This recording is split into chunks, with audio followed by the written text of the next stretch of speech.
మీ పక్కన ఉన్న వాళ్ళు మంచి వాళ్ళ కాదా అని ఆలోచిస్తూ ఉన్నారా? అయితే మంచి వాళ్ళలో ఉండేటటువంటి 5 లక్షణాలు చెప్తాను. అవి మీ పక్కన ఉన్న వాళ్ళలో ఉన్నాయేమో ఒక్కసారి ఆలోచించండి. నంబర్ 1, వీళ్ళకి ఎంత కష్టం వచ్చినా, ఎంత బాధ వచ్చినా సరేనండి, ఫేస్‌లో చిరునవ్వు చెక్కు చెదరనివ్వరండి. నంబర్ 2, ఎవరైనా హెల్ప్ అనగానే వాళ్ళు ఆటోమేటిక్‌గా వాళ్ళ అవయవాలన్నీ కూడా హెల్ప్ చేయడానికి రెడీగా ఉంటూ ఉంటాయి. ఇలాంటి వాళ్ళు మీ పక్కన ఉంటే మీ అదృష్టమేనండి. నంబర్ 3, వీళ్ళ ముందు ఎంతమంది ఎదుగుతూ ఉన్నా కానీ, ఎంతమంది సక్సెస్ అవుతూ ఉన్నా, ఎంతమంది ముందుకు వెళ్తున్నా కానీ, వీళ్ళకి ఏ మాత్రం ఈర్ష్య, ద్వేషాలు అస్సలు ఉండవండి. పైగా వాళ్ళ కష్టానికి తగ్గ ప్రతిఫలం ఇచ్చినందుకు ఆ దేవుడికి వీళ్ళు థాంక్స్ చెప్పుకుంటూ ఉంటారండి.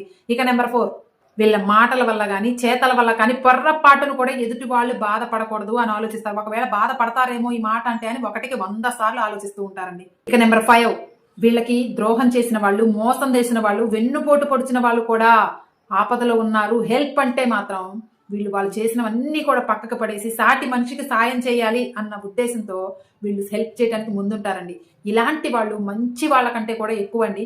నిజంగా దైవ స్వరూపులేనండి. ఈ రోజుల్లో ఇలాంటి మనుషులు ఉన్నారా? ఒకవేళ మీలో కూడా ఇలాంటి వాళ్ళు ఉంటే నా కామెంట్ సెక్షన్‌లో తెలియజేయండి.